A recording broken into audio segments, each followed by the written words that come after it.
Hello, TBR fans. Welcome to this episode of Talking About Rock. I'm your host, Rob Edwards from Buffalo. Today we have with us one of the bands in the local area that constantly rocks the house down. Please welcome to the show, Donnie B from BonFire.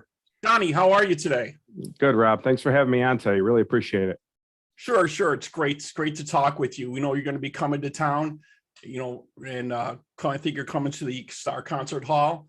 But tell us a little bit about your band there and about the guys and how this came about for you.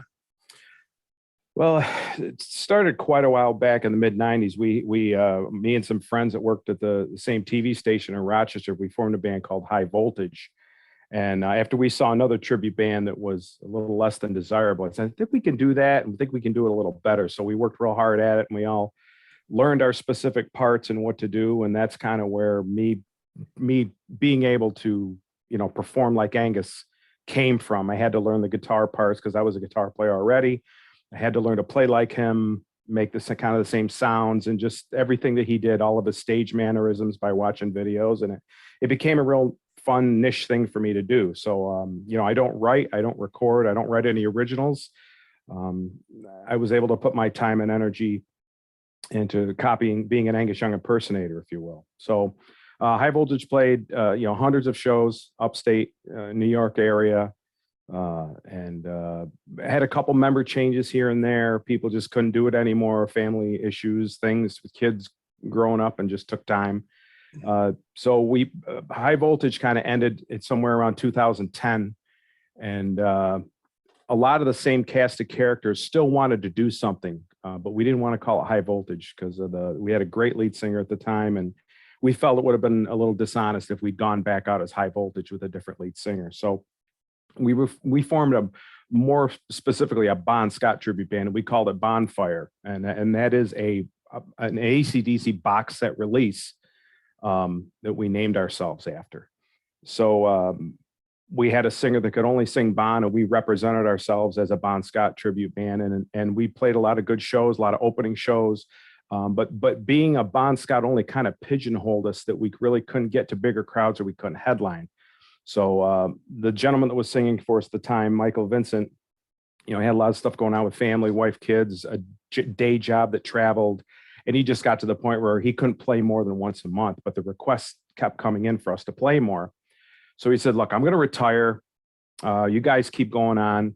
And that's when we had a band meeting, and we decided, okay, our Bon Scott singer's retired. Let's get the next singer to be able to sing both, kind of like what AC/DC did. They got a singer that didn't sound at all like Bon. They went in a different direction, but we wanted to try to stay true to both eras of that music. So we did a bunch of auditions, and we brought one gentleman in that was from another Rochester band, Danny Mayer.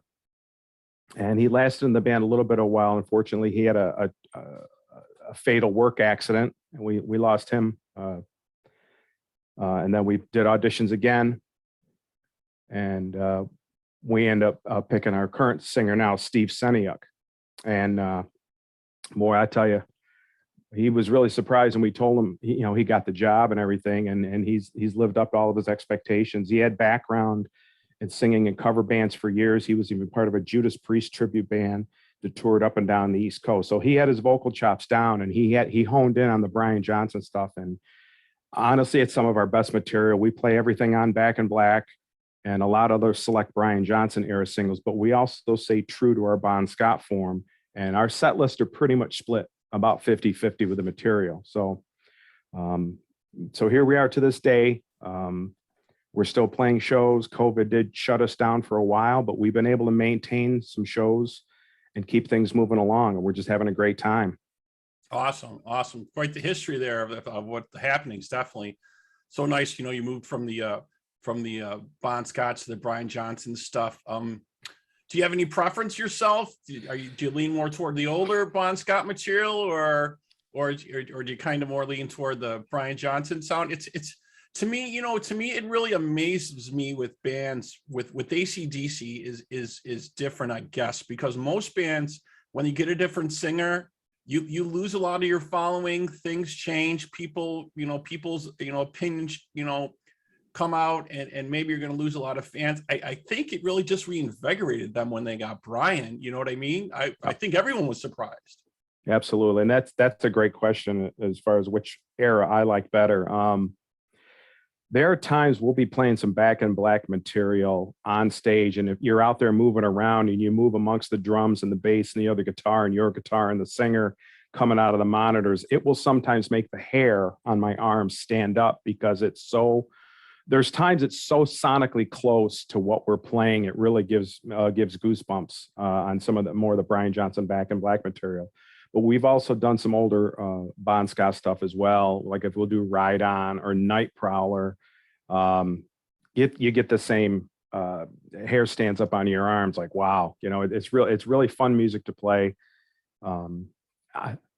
It's hard for me to lean one or the other, but some of the other Brian stuff that's not even necessarily hit stuff like Sink the Pink and Who Made Who, which is a hit, and some deep Brian cuts, like playing some deep stuff off Back in Black, like Shake a Leg.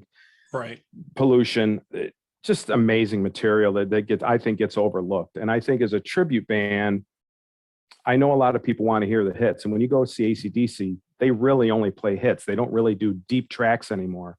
One of the things we like to pride ourselves is for the diehard fans that want to hear a couple deep tracks here and there. And we try to keep those alive in our shows. And we get people come up to us saying, I'm so happy that you played that song because I haven't heard it in so long. And it was great to hear some of those deep tracks, not just the radio, the tracks that are on the radio or what gets put into TV commercials or movies. So right. You got to play the hits, but it's nice if you can slide in there in some of the deep cuts, like you said. There's always going to be a couple diehard fans in the audience that are going to be like, oh, I can't believe they did that, or of course they're going to do this song, they're into that song now. But yeah, that's nice. You can do that, and you still get a good vibe from the crowd. You know what I mean?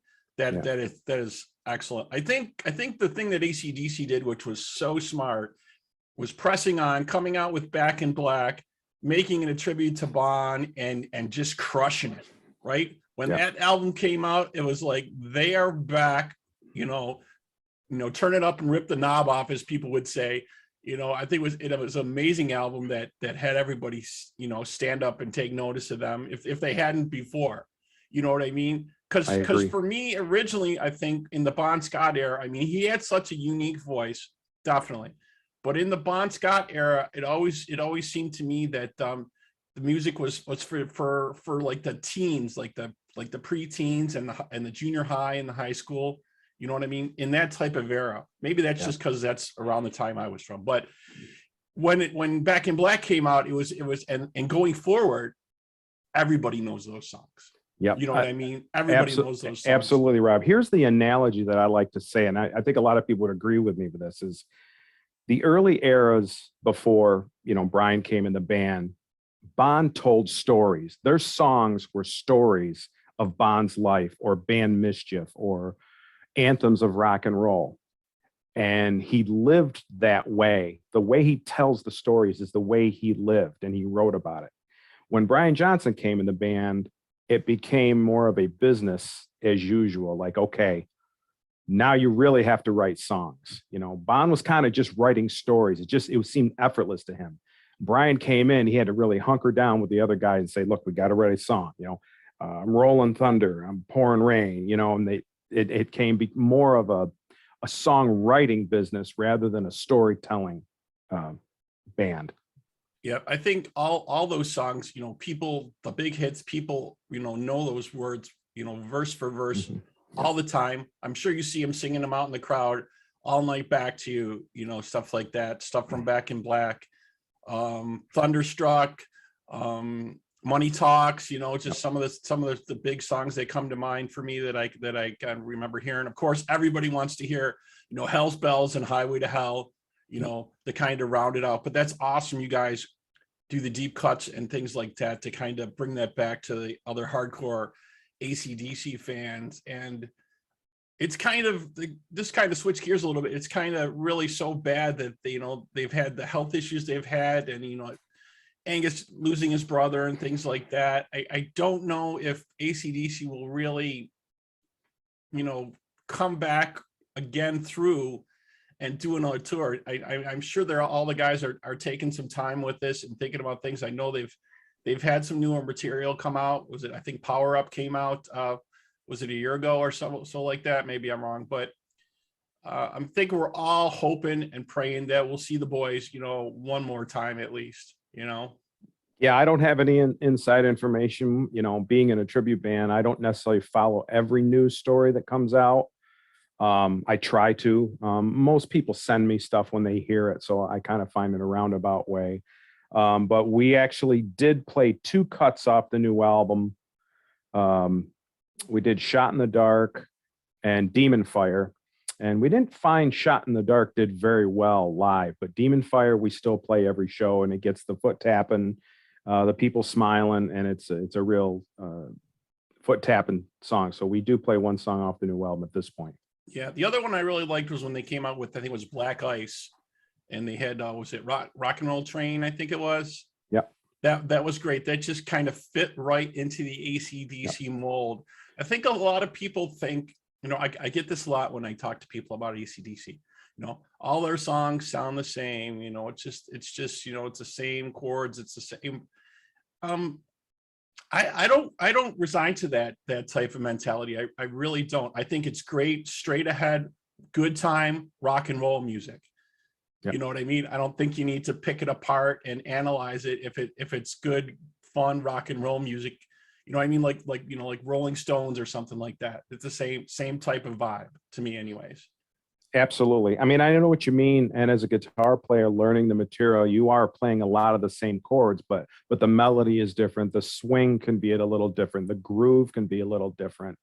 And that's what makes each song just a little different. They kind of do all sound the same or can be the same, but when you sit down and play them, an up or a downstroke or a chord change or a bridge part in the song can just bring a whole new melody into it. So yeah, I really don't think that Angus kind of gets his due for being a guitar player. He has such a unique sound and style.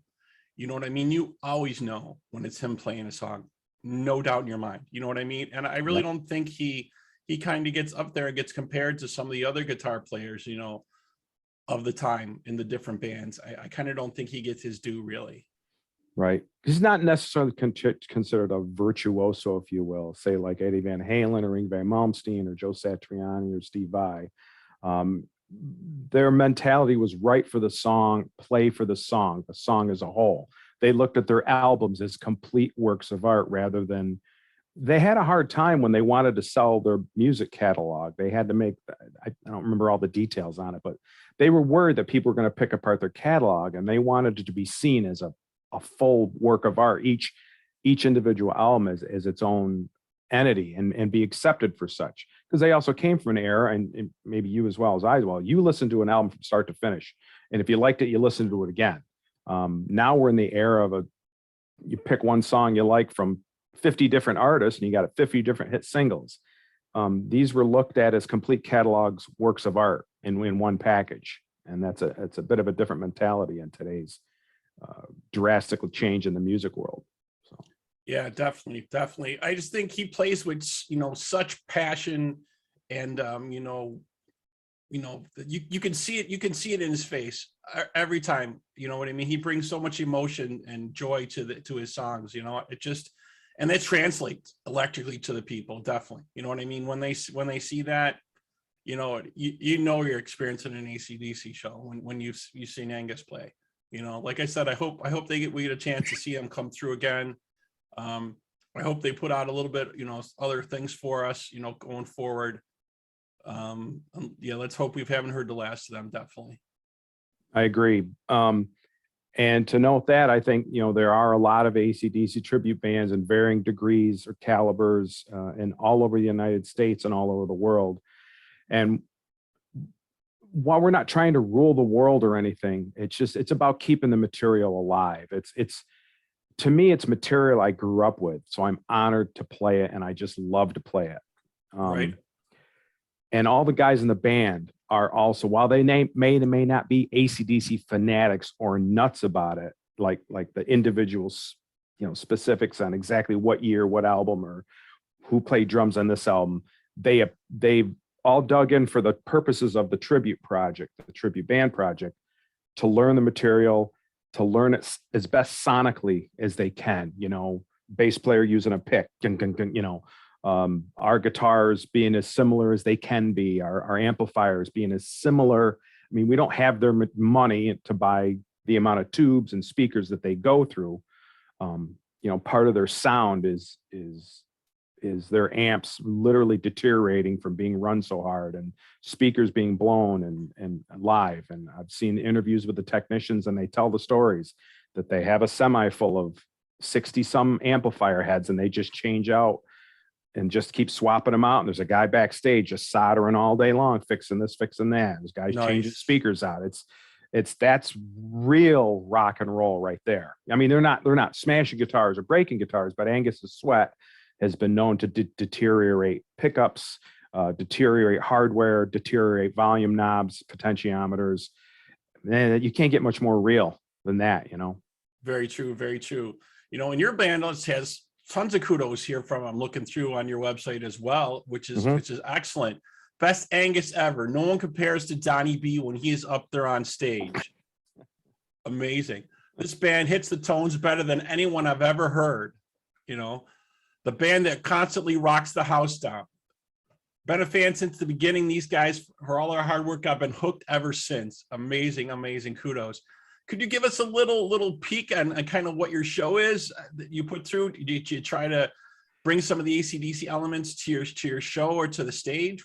We really have, and again, when I say there's varying degrees and calibers of AC/DC tribute bands, some of them go whole hog wild into multiple stacks of Marshalls just for the look, or they'll have a custom bell made, or a Canon, or a Rosie doll, or this, that, and the other thing.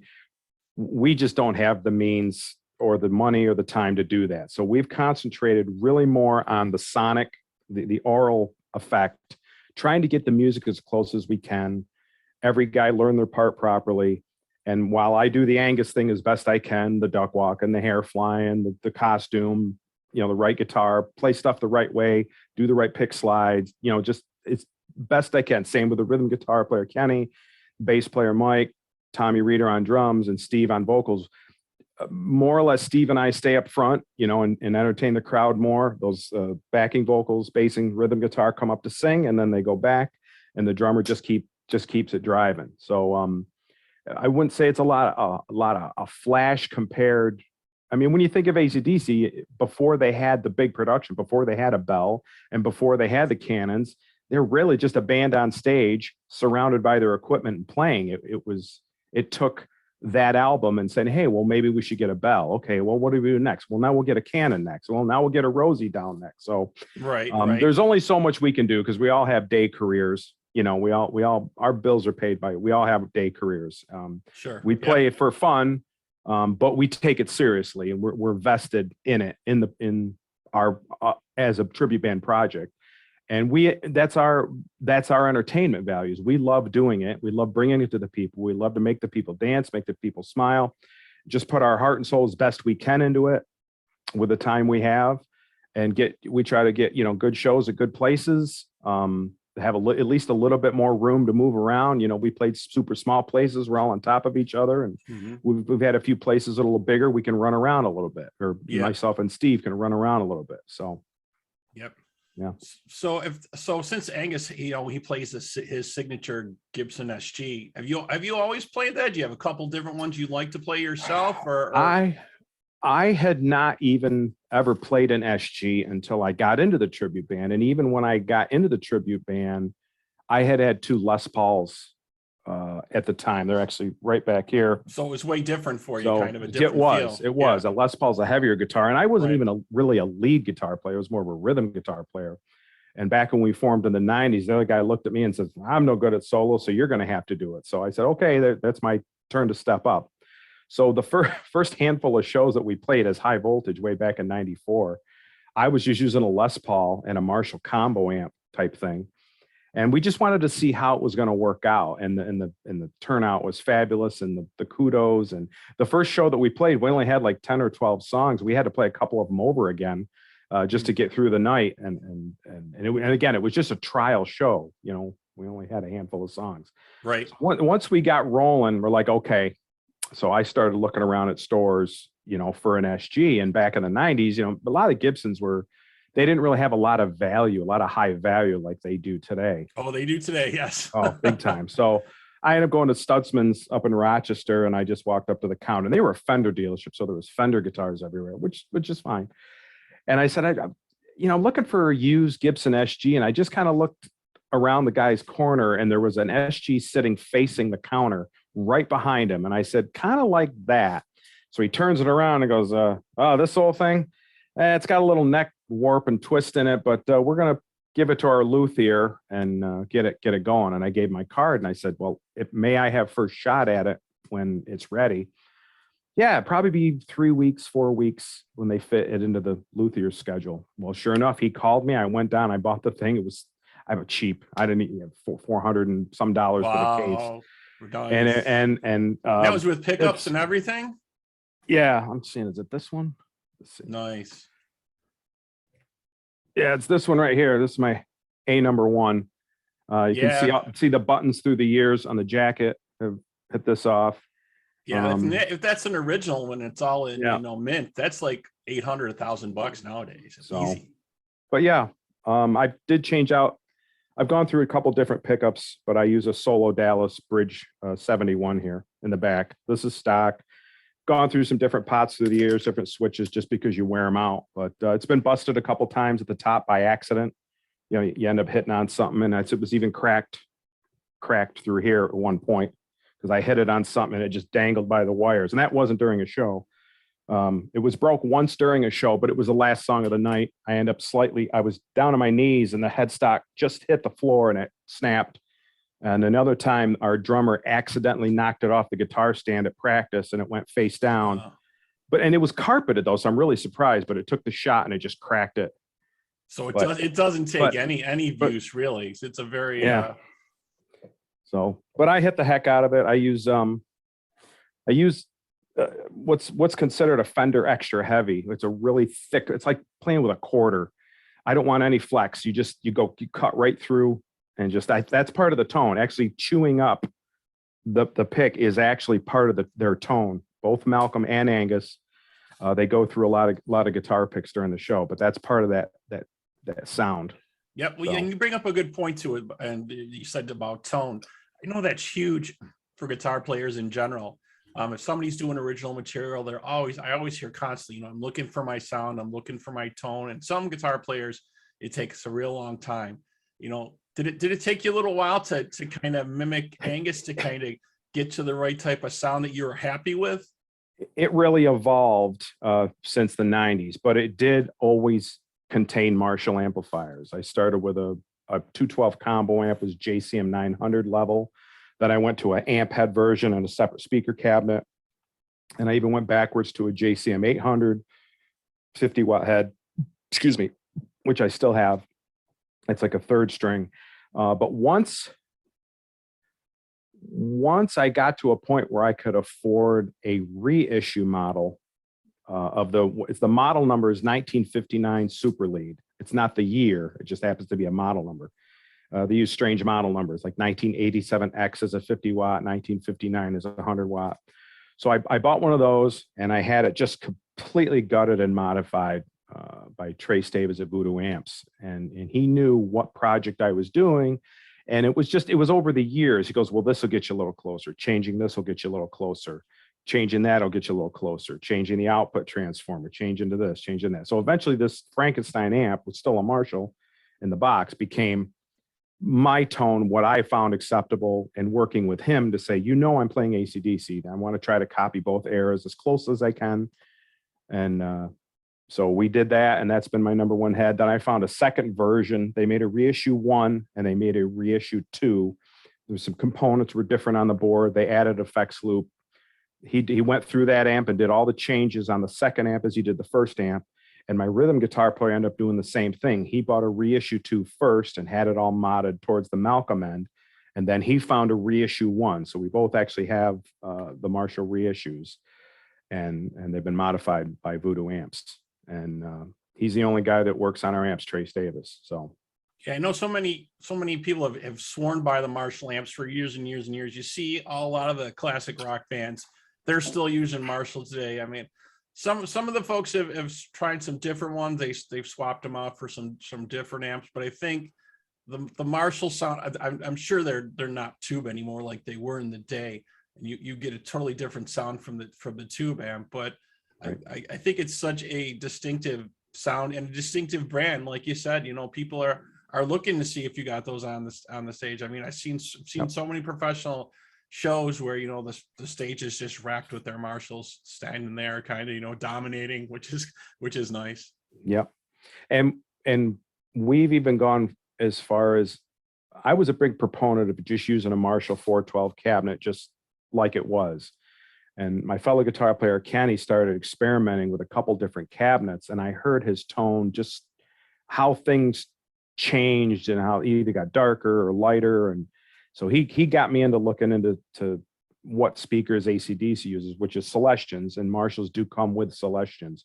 But there are so many varieties of Celestion speakers that you can just get lost in it. So the amount of gear rig run-throughs that I've read is that Angus uses a 25-watt greenback, and that Malcolm uses more of a vintage 30-watt. So we have both outfitted our cabinets with those, and that seems to work the best as well. We use very minimal pedals. We both have just a little bit of overdrive, just in case we need a little extra oomph or an extra boost. And we both use just tuner pedals. And if it's a big enough stage, he'll go wireless, but if he's stuck close, he'll run a cable. I always go wireless because I'm running around. So Right. Yeah. yeah. Yeah. You're always, I'm sure you're running back and forth all night. And you're probably the end of the night, you're probably just kind of shot, Yeah. Have you guys been able to catch any of the tours with AC/DC through the years at all, or? Yes, I've seen them. I think last count, I believe it was 11 or 13 times. I think it was original 11, and then I saw them twice on the Rocker Bus tour. And the first time I saw them was in December of '81 at the Rochester War Memorial. They added a second night. The first night sold out so quick, and it was For Those About to Rock tour. Oh, yeah. And I was able to get tickets to the second night. And then, I saw them in 81. I did not see the Flick of the Switch tour for some reason, but I saw the 85 or 86 tour. Yeah, there was kind of like a dip, it seemed like I remember when For Those About to Rock came out, because I had that poster on my wall definitely when I was growing up, and that was huge album. There was a dip though when Flip of the Switch came out, you know what I mean? I don't know if it was just a change in music attitudes or people just didn't take to that album as much. I think the follow-up, I think people took to a little bit more better than that one. But yeah, I don't think Flip the Switch really got it going. I think Blow Up Your Video kind of put them back on track a little bit. Things like that. I think people started, paying more attention again, but yeah, For Those About to Rock, I thought was amazing album. Definitely. You got to see that tour, so that's outstanding. Do you recall who opened for him at all? Midnight Flyer. Okay. Because I still have the ticket, and a lot of times when you used to get Ticketmaster tickets, right, you remember the kind of the rainbowish color, kind of green, orange, yellow, right, and the printing was very on there. Then you'd go there, and they tear it in half, and you're like, saving half of it. Yeah, right. I used to write on my tickets who the opening band was back then, and I remember writing Midnight Flyer. No idea where the band went after that. I was going to say, I've never heard of them, probably never will ever again, but Nope. That's the case a lot of times with opening bands from that era. Excellent. Yeah, I'm hoping to catch them if they do come through. I wasn't able to see them in any of the last tours, so I'm really hoping that they get on the horse one more time, and we can get a chance to see them. It'll be great to see them in Buffalo. I'm sure they'll probably hit Rochester since it's a bigger area. You know what I mean? But we'll see. So, well, let's move ahead a little bit here and let's talk about you folks. You got some dates coming up here. We got you coming up October 2nd at the Evening Star Concert Hall in Niagara Falls, New York. That's a great venue. I don't know if you guys have played there yet. We've seen quite a few shows there. That's our first time there, and this show was supposed to happen during the COVID, and it got passed 2-3 times, and finally this weekend is finally happening. I think there might have been 2 other dates that we tried, and everything just kept getting it pushed back. So it's our first time there. Looking very forward to it. And an interesting thing is the show the following weekend, October 9th in New Waterford, Ohio. That's going to be our first time going to Ohio. I just called the guy the other day to check some stage specifics. And he goes, "Hey, by the way, me and my wife and kid are going to come up to the Niagara Falls show." I'm like, "Oh, no kidding." So we're going to get some surprise guests by people that are already have us booked. They want to come a week before and check us out. So we're looking forward to that. That's awesome. Yeah. So the other one you got, we were just talking about October 9th, the Beer and Wine Music Festival in Waterford, Ohio. So that sounds like a heck of a lot of fun there too. And then I see November 6th at Buncey's in Webster, New York. Yep. That's outside of Rochester. And the story on that building is that High Voltage and BonFire have played that building through many iterations, management, ownership, and name changes. So, I can't remember. I think it used to be called Lucky's, and it was called Millennium, and then it was called Daisy Dukes, and now it's Buncey's, and I think there was something else in there. We used to have clubs like that here in Buffalo when the rock clubs were a little more prevalent. I mean, we have some good venues here right now. But there was a club back in the day. It was September's, then it was Sinbad's, then it was Cougars, then it was Blind Melons. You know, it was all the same club. They would just slap a different name on there. You know what I mean? And everybody loves going there. And a lot of the up and coming acts when the 80s bands were kind of just starting out, they weren't headlining yet, like Bon Jovi and a couple of the other guys came through there and stuff like that when they were just starting. But yeah, that was a great club there. I'm hoping that we get some more clubs open in the area. And that's kind of like what we're about here with this show too. We want people to realize, there's still local music. There's still local bands out there. If you want to hear local music and you want to continue to see this type of music out there, you got to go out and support these bands. You got to go out there and see these shows and check them out. It's definitely worth your time. The clubs need it, the bands need it, and that's kind of what we're about here. We want to spread the word about that, as we've come out of the COVID thing, we know we're still working out with some issues with that, but we want to, continue to move forward and continue to see people, going out and enjoying themselves and checking out these bands and keeping the torch alive of rock and roll. Absolutely. And some of the shows that we did, I'm doing a lot of outdoor shows specifically because of COVID, and just to see the smiles on people's faces to be able to come out and be free like that again after being cooped up so long. It was priceless. I mean, we're just looking around at each other like, you seeing this? Look at the smiles and the happiness, and we were happy from it. It was, feeding back our way as well. So, but yeah. Yep, you can definitely see it. I've been to quite a few shows over the last couple months in the area, and people are just so thankful and so happy to be going out again, to be socializing with folks, to seeing great live music. You know what I mean? The thing now with the change, obviously, when I was younger, the change from buying an album or buying a CD or whatever, a cassette or an 8-track, I'll date myself a little bit, getting some of those. And now we don't see that. Now it's everything streaming. You know what I mean? All the music streams. And, if you want to check out a new song from whoever, it's on Spotify, it's on Apple Music, things like that. And so now the big shows are so expensive.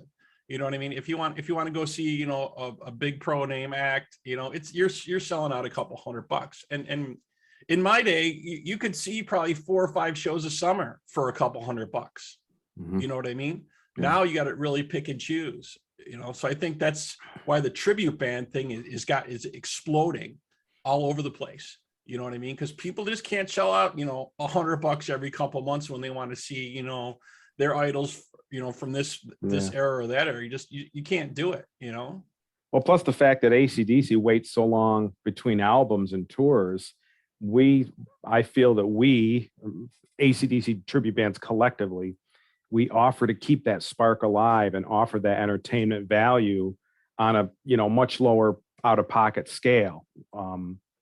You can go and grab dinner and drinks and, maybe even have a babysitter, and you spend maybe $100+ over that whole night though. You took the whole night, you went there and you had dinner, you bought X amount of drinks, you paid for the show, and help pay for a babysitter, or something like that. But yeah. Yeah, so that's, we've talked about that on the show a couple times here before. That's why the tribute band thing is just gotten so huge. And at least for the New York area, I know I speak to my co-host Jerry, who couldn't be with us tonight, unfortunately. I speak to him, and in Nashville, there's still bands out there writing a lot of original material, and they're doing okay. Some of them, you know what I mean? They seem to give original material more of a chance out there. But over here on this side here, we really don't. It's really hard to be an original band. It's super hard to break through with original material. I think even getting booked in the clubs right now, I don't even think they would look at you, in this area. Definitely they need the draw. They need the folks coming in and seeing these different bands, and AC/DC, amazing band, obviously super well known, hit after hit, you know what I mean? Yep. And when we build our set list, I mean, we have so many songs to choose from, I think we cap out at about 55 or so. But again, our standard show, I mean, it depends on what we're hired to play, it's usually either a 2-hour show, or it's 2 1-hour sets, or it's 2 75-minute sets, or it's 1 3-hour block, which actually that's our preferred, is to play a 3-hour block and just go bash straight through. And you look at the set list, and it's 30 some songs, I mean, it's 2 sheets of paper, and it's just one hit after the next with a couple deep cuts thrown in, and it keeps your fingers moving and your foot tapping for sure. So that's excellent. Yeah. And so if people want to know more about you, where's the best place they can reach out and check out more information about BonFire or dates? Yeah, we have our standard band website, acdcbonfire.com. That's our standard presence on the internet. As well, we have a Facebook page, and we have a Facebook group, which are both platformed on Facebook, but they seem to react a little differently. So we put both things on both those Facebook platforms. So to find us on Facebook, you go at BonFire, a tribute to AC/DC. The letter A has to be in there. If it's not, you'll link to some other band on the other side of the world. So at BonFire, a tribute to AC/DC, and then the Facebook group is BonFire AC/DC tribute band, based out of upstate Central New York. Again, because that BonFire name is used by several other bands as well. There's one in Vermont, there's one in Indiana or Chicago, there's one in Arizona. So it's a very, very common name. That's why I structured us as BonFire, a tribute to AC/DC. And I tell all the marketing, make sure you don't just use the word bonfire, because the name BonFire is actually a German heavy metal band that's been around since the 70s. Oh, so you gotta, so you can go Google search that and see that they're still around. And I had one of the band members email me once. He goes, "Yeah, you guys shouldn't call yourself BonFire." Look, I know who you are. I know our German heavy metal band. We put AC/DC tribute in everything that we promote, so we're not trying to infringe on your originality. So, but we named ourselves after that box set, the CD box set called BonFire. So awesome. Well, that sounds great. We so look forward to seeing your show at the Evening Star Concert Hall, October 2nd. Donnie, it's been a pleasure to speak with you tonight on the show. And folks, if you want to know more about our show, please feel free to email us at talkingaboutrock@gmail.com. Please like us on Facebook and follow. Check us out on Twitter. We'll have pictures on there from the shows and the different tours that we've seen. And please subscribe to our YouTube channel so we can keep bringing you more interviews just like this one. Donnie, it's been a pleasure. Like I said, we look forward to seeing your show coming up. And it sounds like another one where you guys will be able to rock the house down. Absolutely, Rob. Thanks for taking the time. I really appreciate joining you tonight and having a nice little interview. This was a lot of fun. We can do it again sometime if you'd like. I'd enjoy that. Excellent. Definitely. Alrighty. Have a good night then.